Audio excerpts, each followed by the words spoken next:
Khamzat. Yeah. First of all, welcome back to Fight Island. At this point, I'm sure you've done a lot of media. Are you tired of journalists and fans asking how you're feeling after your COVID? Feels good, brother. Feels nice, amazing. Be here in UFC and fight.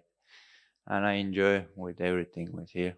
Like speak with you, speak with people, nice. Like that. Your first three fights were so close back to back to back. Has it been difficult mentally just to have to just be forced to sit and watch other people fight and lose out on these, like the Leon Edward fight and all these other opportunities you had because of your health and it was out of your control?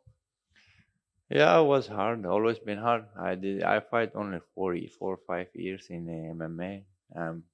Before that, I was watching the fights. That time was also hard. I want to fight always in the UFC. Now I'm here and fight this Saturday, and I'm hungry, more hungry than been because I was out my meat 1 year. Your opponent Li Jingliang, did you know much about him before you were offered the fight? Actually, no, I didn't know this guy was in the UFC as well. And when I hear his first name, I'm like, what? Li Jingliang. I can't speak his name as well. Jingliang. Yeah, something like that.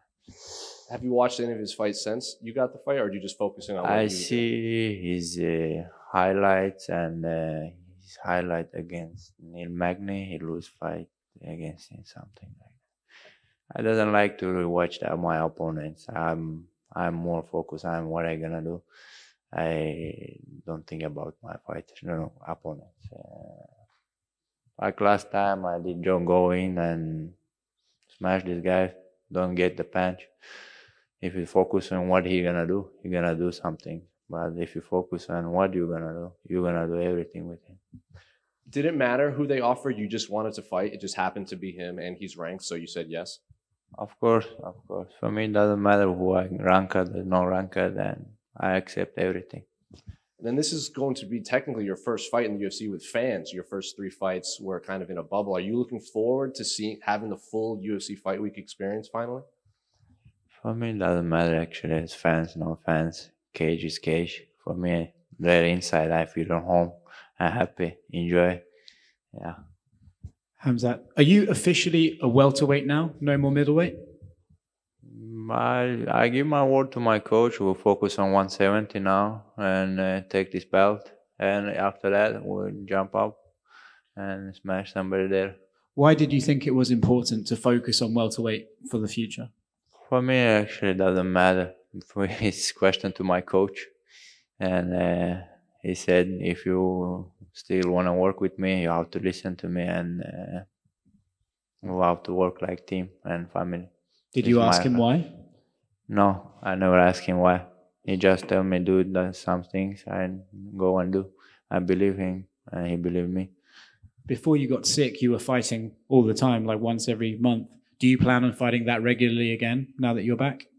I hope so. And how many is possible? Fight to next year and maybe this year.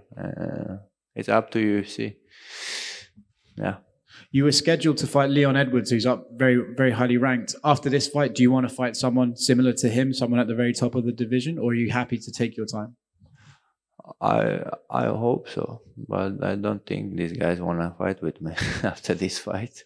They're gonna start to be scared again, like complain, he didn't fight somebody good guy, blah blah blah, some things like that. Yeah, we'll see what's happened after this fight. Who do you think is going to win between Leon Edwards and Jorge Masvidal? I think it will be decision. I don't know. It's 3 rounds or Yes. 4. Yeah, it will be decision. I think. For Leon? Yeah. And what about Kamaru versus Colby? I think Kamaru actually, and this maybe will be decision if nobody get injured in the fight. Nothing special with these guys. Yeah, a wrestler and a little bit stand up. So if those 2 fights are decisions, how does your fight end on Saturday? And I eat him up like I do always. 9 fights, 9 finishes. Welcome back. Thank you. Hello, Khamzat. So first question is, you said that you didn't even know about Lee being in the UFC before this fight, but after watching his highlights and getting prepared for this fight, do you think this is the biggest challenge yet in the UFC? No, I don't think so, bro. Now, before I fight, last time I fight Jared Mercer, they say people like, he almost submissions in the game, just. And always people gonna talk. Somebody is better than me, and I'm not. Well, I'm gonna go take his head. Yeah. Okay, and of course, except getting healthier during this time when you were off, did you focus on some particular aspects of your game when you were developing as a fighter? My game is go and kill, take his heart, nothing more. Okay, and did you regret that you missed the chance to fight Leon Edwards when you see that he's high in the game, and maybe you will just skip into this title contention right away if you fought him? Of course, I will be happy if they will give me somebody like that. But I think if we win this fight, he's supposed to fight for the title. How many win streak he have? 10, I don't know, 10, 9. And I respect that. And win this fight, I have to win also 1, 2, 3 fights more before the title. I doesn't want to jump out the guys and let people talk like this is disrespect. I'm like this time. I want to show who I am. I'm gonna beat all the guys and top 10 fighters, and I'm gonna become champion. Okay, and the media and the fans know you well, that you are a brush fighter. You talk a lot, but you just mentioned. I don't talk a lot. You talk a lot, brother. Okay, my question is: people ask me, I answer. This is not talk a lot. If you ask me, I answer. That's why my people think I talk a lot. If somebody asks me something, I always answer. I have to. Really. Why you ask me something? Okay. If you don't ask me, guys, I'm never gonna talk about something. I see. But either way, you just mentioned a few minutes ago that you obeyed your trainer, that you have to focus on welterweight, staying on this division. So I'm just curious, do your sparring partners and your trainers see totally different Khamzat, more focused, or maybe, I don't know, more humble? Don't take it as a disrespect. In the gym, and the totally different Khamzat in the media, in the cage? I'm the Khamzat everywhere, but I don't know what you're talking about. But yeah, I always do hard sparring in the gym. I like to do, my old sparring partners, Alex and these guys. I like when guys heavy, when guys stronger than me, and always try to go in somewhere where if people see you can't win that, but I will try to win these things. I'm always change with the guys, 1 minute, 1 minute, 5 minutes, 5 guys, and I like this everything. But I don't know how my coach think, how they see. That's why I know I'm warrior. I come here to kill everyone. Okay, thank you. Khamzat, the fans here in Abu Dhabi are incredibly excited that your return is happening here. What can they look forward to on Saturday night? I'll just tell them, brother, kill. Yeah. Eat him up. Get some meat and maybe 50 G's, we'll see. You've mentioned there some higher ranked fighters potentially avoiding a fight with you. What respect have you got for Lee for taking this fight? I respect all my opponents. From doesn't matter. Just they take fight is respectful. Because I am was in UFC 9 fights, 9 finishes, 9 stoppages. Nobody. I take fight with me. Miss 11 ranked. I don't know I'm ranked or not. And I take this fight and big respect for him. Thanks. Приветствую, Хамзат. Ассаламу алейкум. Алейкум салам. Твой оппонент Ли Jingliang, он никогда не проигрывал нокаутом. Первое, как ты оцениваешь его подбородок? И второе, как ты оцениваешь свои шансы на то, что ты сможешь его уронить? Ну, я ронял тех, кто не падали раньше. Это ничего такого нового там нет. Я дрался с 4 или с 5 парнями, у которых 0 был поражений. Я их ронял, удушающий делал, избивал. То же самое сделаю с ним.